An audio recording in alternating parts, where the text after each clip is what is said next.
Where the North has its honor and the South its chivalry, the Iron Islands has its strength. We call ourselves the Ironborn, and we are warriors feared throughout the Seven Kingdoms. Or so we used to be.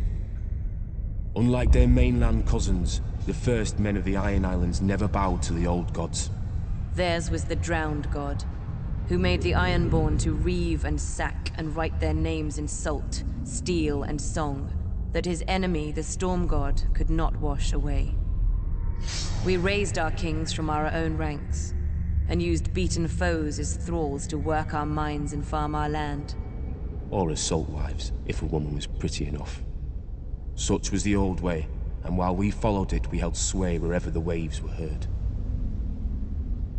When Aegon came demanding fealty, King Harren the Black ruled as far east as the Trident.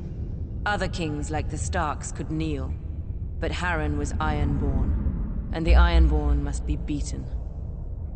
In Harrenhal, he had the mightiest castle in Westeros, and the army to defend it. But Aegon did not intend a siege. He mounted his dragon and roasted Harren and all his sons in their tower, and the Old Way with them. Because of Harren's defiance, Aegon pushed the Ironborn back to our islands and gave the Riverlands to the Tullys.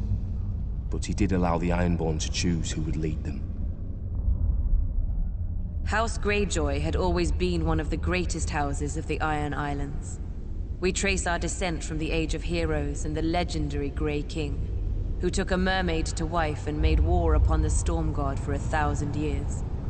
Blessed by the Drowned God, the Grey King fought and slew Naga, the great sea dragon, and took her fire for his own. This history made our ancestor Vicon Greyjoy the natural choice to lead the Ironborn after Aegon's conquest. For 300 years, House Greyjoy ruled the Ironborn. We styled ourselves Lord of the Iron Islands, King of Salt and Rock, Son of the Sea Wind, Lord Reaper of Pike. In truth, we were thralls. Our people still chanted, "What is dead may never die." But the Old Way had died.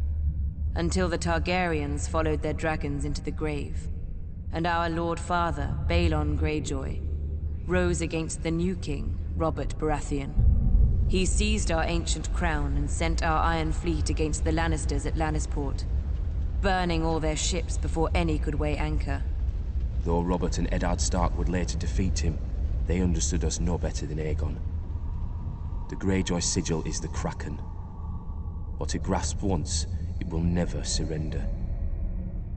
What is dead may never die, but rises again, harder and stronger.